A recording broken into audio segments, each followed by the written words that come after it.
সালার মশা, তুই আমাকে কামড়াবি? তোকে একদম ছাতু বানিয়ে দেবো রে। ওরে বাবা, মশাটা কি বড় হয়ে গেল! আমি তো এরকম মশা কখনো দেখিনি। আরে মশাটা তুলে নিয়ে যাচ্ছে। তোকেও নিয়ে যাব। Breaking news, breaking news! এখন বড় বড় মশারা মানুষদেরকে তুলে নিয়ে যাচ্ছে। তোমরা সতর্ক থাকো, নয়তো তুমিও ওদের সাথে যেতে পারো। আরে এটা তো আমার ভাইয়ের গলা। আমার ভাইয়ের কোনো বিপদ হলো নাকি? বাইরে গিয়ে দেখি তো। ভাই, আমাকে তুলে নিয়ে যাচ্ছে। আরে এখন আমি ওকে কি করে আটকাবো? ওই মশাগুলোর পিছু নিতে হবে।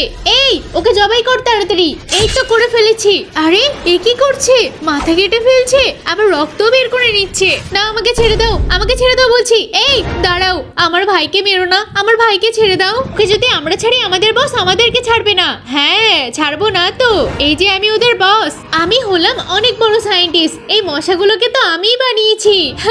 সবাইকে মেরে ফেলবে। তো তুমি এত মানুষের রক্ত দিয়ে কি করবে? এই মানুষের রক্ত দিয়ে তো আমি ড্রাগন বানাবো, আর এই ড্রাগন গুলো সমস্ত মানুষকে মেরে ফেলবে। আর সেই জায়গায় রাজত্ব শুধু আমি একা করব, আর কেউ না। ওরে বাবা, এ তো অনেক ভয়ঙ্কর। এখন আমি কি করব?